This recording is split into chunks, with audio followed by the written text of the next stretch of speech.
పాలు తీసుకోండి అన్న లక్ష్మి మాటలు వినిపించినట్టు పక్కకు జరగబోతున్న సూర్యాన్ని చేత్తో పట్టుకుని, నేనంటే ఇష్టం లేకుండా పెళ్ళికెందుకు ఒప్పుకున్నారు? లోపలికొచ్చి అరగంట దాటుతున్నా ఆమడ దూరంలోనే నిలబెడుతున్నారు అంది గద్గదమవుతున్న గొంతుతో. నేను నీకు తగనేమో అప్పజెప్పినట్టు అన్నాడు. ఇప్పుడు రావాల్సిన డౌటా ఇది? ఎప్పుడో వచ్చింది అందామనుకున్న సూర్య మనస్సు పెళ్లిచూపుల గతంలోకి వెళ్ళింది. ముందు గదిలో వేసిన కుర్చీల్లో సూర్యం, బాబాయి గంగాధరం, చాపమీద సూర్యం తల్లి, పినతల్లి కూర్చున్నారు. కుశల ప్రశ్నలైన తర్వాత గంగాధరానికి వంశచరిత్ర చెబుతున్నాడు. పిల్ల తండ్రి కృష్ణమూర్తి. వెళ్ళి పలహారాలు పట్రా నుంచున్న భార్యతో ఆదేశించాడు. ఆ ఆగండి, గతికితే అతగదంటారు. ముందు అమ్మాయిని చూపించండి అన్నాడు గంగాధరం. వెళ్లబోతున్న కృష్ణమూర్తి భార్య కాళ్లకు బ్రేకులు పడ్డట్టు ఆగింది. అలానే అంటూ అమ్మాయిని తీసుకుని రమ్మన్నట్టు కళ్లతోనే భార్యను ఉరికించాడు కృష్ణమూర్తి. మరో 5 నిమిషాల తర్వాత ముందు గదిలోకొచ్చిన అమ్మాయిని చూసి రెప్పలార్పడం మరిచిపోయాడు సూర్యం. సాదా చీర కట్టుకున్న వీనస్ బొమ్మలా ఉందామె. అందరికీ నమస్కారం చేసి చాపమీద కూర్చుంది. పేరేమిటమ్మా? గంగాధరం ప్రశ్న. శ్రీలక్ష్మి. కృష్ణమూర్తి జవాబు. ఏం చదువుకున్నావమ్మా? పినతల్లి ప్రశ్న. ఇంటర్. కూతురికి అవకాశం ఇవ్వకుండానే కృష్ణమూర్తి జవాబు చెబుతున్నాడు. వంట చేయటం? సూర్యం తల్లి ప్రశ్నకు కృష్ణమూర్తి ఎక్కడ బదిలిస్తాడోనని. అమ్మాయిని చెప్పనివ్వండి, కంఠం వింటాం నవ్వుతూనే అన్నాడు గంగాధరం.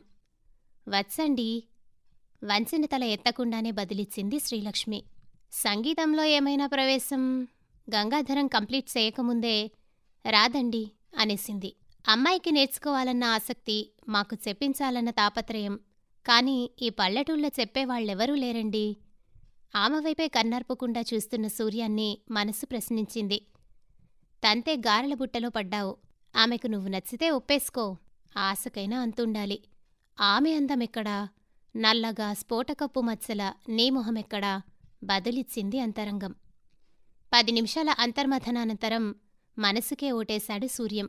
అంతలో లక్ష్మి కాఫీ ట్రేతో రావడంతో ఆలోచనలకు ఆనకట్టవేసి గ్లాస్ అందుకుంటూ ఆమె వైపు చూశాడు. ఆమె తనవైపు కన్నెత్తి కూడా చూడకుండా వెళ్లడంతో పిచ్చి మనసేదో ఆశపడుతోందిగాని ఆమెకు తను నచ్చడమేమిటి? సర్ది చెప్పుకున్నాడు తనకు తానే. కాఫీలయ్యాక మరి సెలవిపించండి లేచాడు గంగాధరం. గుమ్మం దాకా వచ్చిన కృష్ణమూర్తి, అబ్బాయికి అమ్మాయి నచ్చింది లేనిది తెలిస్తే మిగతా విషయాలు అవి వెళ్ళి తర్వాత లెటర్ రాస్తాన్లేండి మగపెళ్లి వాళ్ల గాంభీర్యం ఒలికించాడు గంగాధరం. అయినా అబ్బాయినో మాట కనుక్కుంటే సూర్యం వైపు చూశాడు గంగాధరం. సంకటంలో పడ్డది సూర్యం మనస్సు. అవకాశం కోసం ఎదురుచూస్తున్నా అతని అంతరంగం నోరు విప్పింది. పట్టపగలే పుట్టుమచ్చలెక్కడున్నది టార్చేసుకుని వెతకాల్సిన నీ మొహానికి కారు చీకట్లో కూడా కొట్టొచ్చినట్టు కనిపించే ఆమె అందం కావాల్సొచ్చిందా? అప్పటివరకు మౌనంగానే విన్న మనస్సు అవకాశాలందరికీ రావు. అందమైన అర్ధాంగి ఎదురుస్తుంటే వద్దని తర్వాత పశ్చాత్తాపపడ్డా లాభం లేదు. ఒప్పేసుకో ఒప్పేసుకో ముందు కురికించింది.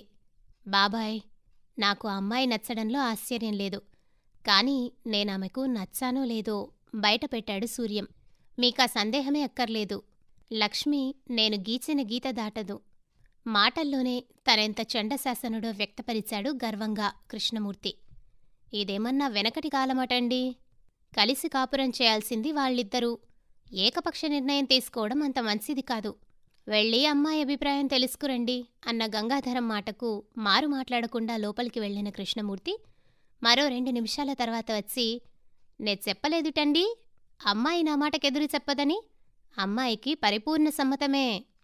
మరింకేం, శుభస్య శీఘ్రం అన్నాడు గంగాధరం. స్పానర్లు స్టేరింగులు పట్టుకుని పనిచేసి రాయిలా ఉన్న తన చేతుల్ని తమలపాకుల్లాంటి ఆమె అరచేతులు తాకుతుంటే ఏదో లోకాలకు మనసు పయనిస్తున్నా కిటికీలోంచి పడే చంద్రుని వెలుగులో పద్మంలాంటి ఆమె చేతుల్లో ఇమడని నల్లని తన చేతుల్ని చూసిన సూర్యం చేతుల్ని గబాల్న వెనక్కు లాగేసుకున్నాడు. చెప్పండి, నేనంటే ఇష్టం లేదా? మళ్ళీ అడిగింది లక్ష్మి. అని నేననలేదే. మరి? అడుగుతున్నానని ఏమీ అనుకోకు. నన్ను మనస్ఫూర్తిగానే నీ జీవితంలోకి ఆహ్వానించావా? అదే ప్రశ్న నేను అడుగుతున్నాను. నాలో ఏం చూసి పెళ్లి కొప్పుకున్నావు? అంటే అర్థంగానట్టు అందామె. అందమా? ఉద్యోగమా? పెళ్ళికివే ముఖ్యమా? సహజంగా ప్రతి ఆడపిల్ల కోరుకునేది ఆ రెండింటినే గదా. ఓహో, అందమంటే? ఒకసారి చూస్తే మళ్ళీ మళ్ళీ చూడాలనిపించేదని ఎక్కడో చదివాను. కాని రోజురోజుకి ఎండి పండిపోయే బాహ్యపుటందం కన్నా అంతరంగపుటందమే అద్భుతమైనదని నేననుకుంటున్నాను నిశ్చింతగా అందామె. మరి చదువంటే? మళ్ళీ తనే అడిగిందతన్ని. చదువంటే మంచి ఉద్యోగం, హోదా. చదువు వల్ల సంస్కారం, సంస్కారం వల్ల లభించే హోదా పెళ్లికి ముఖ్యంగాని కేవలం ఉద్యోగం వల్లే హోదా, సంస్కారం ఇంకా మీరనుకునేవన్నీ వస్తాయని నేననుకోవటం లేదు. ఉద్యోగస్తులంతా సంస్కారవంతులు కానట్లే సంస్కారవంతులు ఉద్యోగస్తులు కానక్కర్లేదు. ఎదుటి మనిషిని అర్థం చేసుకోగలిగే సంస్కారవంతమైన ప్రవర్తనే మనిషికి అందాన్ని, హోదాను పెంచుతుంది. మీరింకా దేని గురించో ఆలోచిస్తూనే ఉన్నారు. చూడండి, భార్యాభర్తలు మనసు లోతుల్లో ఒకరికొకరు చూసుకోవాలే తప్ప పైపై అందాలకు ప్రాధాన్యతనిచ్చి ఎంతకాలం మనుగడ సాగించగలరో చెప్పండి. మీకన్నా రంగు రూపాల్లో అందగాళ్లే, ఉద్యోగం హోదా ఉన్నవాళ్లే ఎంతోమంది పెళ్లిచూపులు చూసి వెళ్లారు నన్ను. కాని ఏం లాభం? అమ్మాయి నచ్చింది, అబ్బాయి హోదాకు తగ్గట్టు కట్నకానుకలతో పెళ్లి చేయండంటూ గొంతెమ్మ కోర్కెలు కోరేవాళ్లు. వాళ్ళడిగినవన్నీ ఇచ్చే ఆర్థిక స్తోమతకేనాడో మమ్మల్ని దూరం చేశాడు మా నాన్న. ఒకటా రెండా? పెళ్లిచూపులతోనే పిచ్చకేలా మారింది నా పరిస్థితి. పెళ్లి గురించి ప్రతి ఆడపిల్లా కనే కలలన్నీ పెళ్లిచూపులతోనే కళ్లలవుతున్నాయి. మధ్యతరగతి కుటుంబాల్లో అబ్బాయికి అమ్మాయి నచ్చితే చాలు, అమ్మాయి అభిప్రాయం అనవసరంగానే అంచనా వేస్తారు.